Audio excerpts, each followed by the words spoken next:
manufacturing jobs back to America. Look at New Mexico. I think you got more potential to grow quickly than virtually any state in America. Why? Because of where you are, because you have a good highway network, you have good airports, and because there's so much opportunity for new investment here. Now, you can also pay people really good wages if you do modern manufacturing. That's why she won Ohio more than she was supposed to. That's why she won New York more than she was supposed to, because they are importing good manufacturing jobs, and they know now the big variations in cost in manufacturing are not in labor anymore. They're in energy costs, materials costs, and transportation. So her argument is really simple. Let's look at things that we need here and save the transportation costs and make it in America. And we can make a lot of those things in New Mexico if we have the right kind of investments. And the fourth thing we need to do is to recognize, I don't care what anybody else says in this primary or anywhere else, the Dodd-Frank bill that President Obama signed will keep Wall Street from ever wrecking Main Street again. All you got to do is enforce it. The problem is, too many banks think those rules apply to making small business loans and home mortgage loans to working people. And the law requires, the law that I enforced a lot when I was president, that every bank that has an ATM machine in any community in America has to consider people who live there for loans. We got to get small businesses going in this country again. That's 2/3 of our new jobs and has been for 20 years. And the fifth thing that's a big deal for New Mexico is that she wants to invest more money in science and technology in practical ways that create jobs. Now, look, you've got Sandia and Los Alamos. Both were born in the nuclear age. There is still some work to be done, maintaining our nuclear capacity, maintaining the safety of it, making sure we can do that without any nuclear testing, because we don't want to do that again, and we're trying to get everybody in the world to give that up. But there are other things that brain power can produce. These labs should be repurposed for a 21st century economy. That will help our national security. Clean energy, nanotechnology, other new technologies that will generate opportunities for people to have work here. There's already a proposal for repurposing Sandia involving the University of New Mexico, University of Texas, Texas A&M, and two big companies. We can do this in a way that would embrace the whole New Mexico economy. There aren't that many people living here. New Mexico State should be involved. Every institution of higher education should be involved in a way that I do. And don't be skeptical about this. I've seen this. I was telling some folks before I came in here, the third biggest university in one place in America, not with multiple campuses. You won't surprise you, the two biggest are Ohio State and Michigan. Third biggest, the University of Central Florida in Orlando. Most of you know Orlando as Disney World, right? Or the Universal Entertainment Park. But it's also the home of the video game division of Global Entertainment Arts. And the Defense Department, the Space Agency, NASA, and these three groups counted $5 billion a year investing there in computer simulation. Why? Because if you want the same family to keep coming back to Disney World, you have to keep making it interesting, right? You have to keep improving the computer simulation.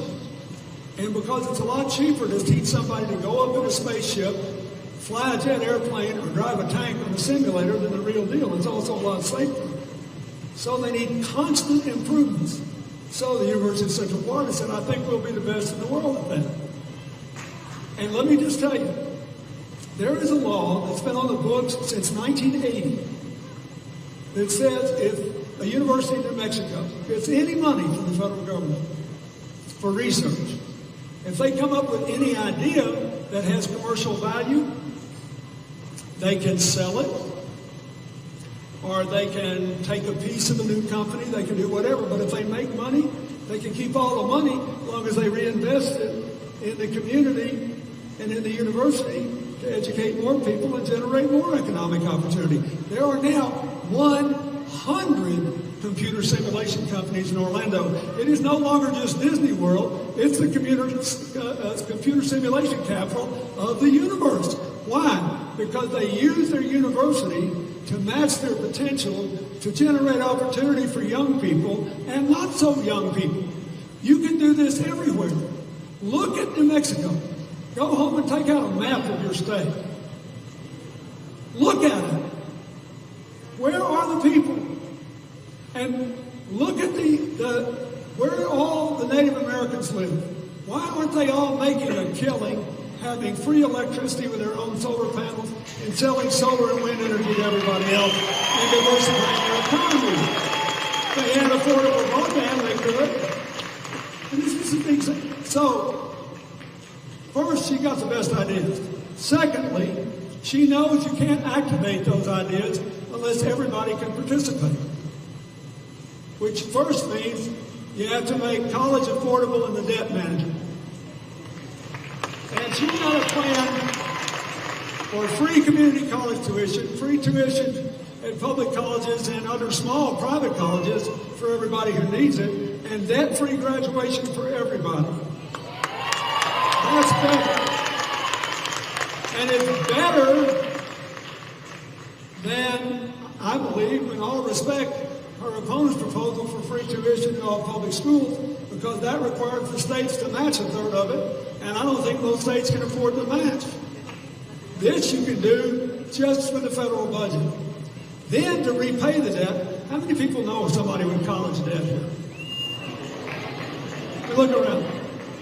This is paralyzing young Americans and a lot of their parents. I can't tell you how many young Americans can't even move out of their parents' house because they can't make a rent payment and the debt payment.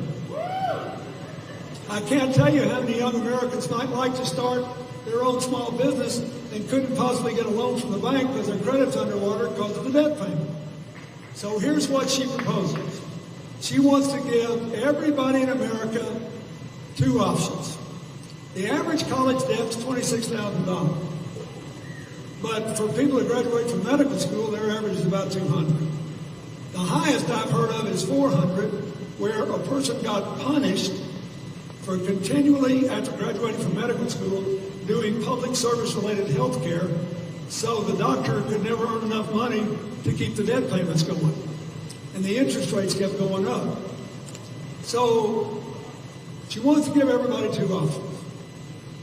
First of all, if you just want to get rid of it, if you do 2 years in an AmeriCorps program and 1 year of any kind of public service, even if you're a teacher's aide, you work in a drug clinic, you're a firefighter, you're a police officer, anything like that, in addition to the pay, you get $23,500 tax-free to throw it against the debt and say goodbye.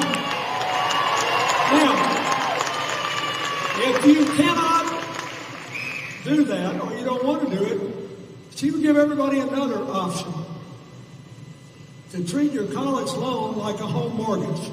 Now think about it. Everybody in this audience under 30 years old has a legitimate chance to live to be 100. And if we keep going with our medical progress, you have a legitimate chance to live to be 100 and know exactly what you're doing on your last day on earth. That is, we will lift the specter of Alzheimer's from future generations. Now, if that happens, your college education is worth more than a home as a lifetime asset. So here's our proposal. First, change the current law, which makes a college loan the only loan in America you cannot refinance. That's insane. If everybody refinanced their loan tomorrow, 25 million Americans would save an average of more than $2,000 each, and the ones that owed more would save more. Second, give everybody the option of paying the loan back over 20 years at a fixed percentage of your monthly income. It would go up if you owed more, but it could never be more than 10% of your after-tax income. Never. And if you don't pay it off after 20 years, the rest is forgiven. Now think what that would do. Everybody could move out of their parents' house. If you had a job you wanted to take, but it paid less than the one you have, you could take it now because your loan payment would go down. If you always dreamed of owning a coffee shop, a little bookstore, an organic bakery, you name it, any kind of small business, you can get the loan now because what you owe is just a fixed amount. And if, like a lot of small businesses, you didn't make any money the first year or two, it wouldn't matter because you wouldn't owe anything on the debt. This would liberate millions of Americans so we can all rise together. This is very, very important. But what about others? Same thing is true of immigration reform, by the way. You got 11.5 million undocumented people here that are either in school or working. And they live with more than 5 million of your fellow Americans who wake up every day worrying about what's going to happen to the kids or whether the adults are going to be separated from the kids. We need to just fix this. Look, there hasn't been any net in-migration from Mexico since 2010. They didn't need a wall for that. All they needed was to build their own economy. And that's what they've been doing. So that's important. Then there are populations that have to be addressed. Let's start with the veterans. Veterans have access to education and training, but the unemployment rate for returning veterans is still higher than the population as a whole, even though the skill levels are greater. Part of that is we don't have still the kind of continuing support we need from veterans who are good in the workforce but still occasionally suffer from post-traumatic stress syndrome. They need to have that support so they can go to work, support themselves, and know that we appreciate what they do. Second, the good news about battlefield medicine is that more people are surviving than ever before. The bad news is a lot of people are coming home with severe physical impairments. And a lot of them still don't have the support they need to deal with traumatic brain injury and a lot of other physical problems that they could live and do things with if they did. Hillary was on the Armed Services Committee during 9/11. She wasn't just Secretary of State when we got bin Laden. She was on the Armed Services Committee, the first New York senator ever to sit on it for 8 years. She has spent amazing amounts of time on these issues. And she knows that we will not be whole again until the men and women who come home from their military service have adequate health care, including mental as well as physical health, and adequate support for reentering the workforce. Second, we can't go on being one of only 7 countries in the world that gives no paid leave. Only 7 countries. That's why we're not in the top 10 anymore in the percentage of women in the workforce. That's why she is for paid leave, equal pay, and affordable child care, so we can do that. Third, the same thing is true for veterans of disabled Americans in general. The fastest growing, listen to this, the fastest growing consumer group in America are people with disabilities. But you cannot consume if you don't have any money to consume with. And in spite of the fact that people with disabilities have an almost flawless attendance rate record,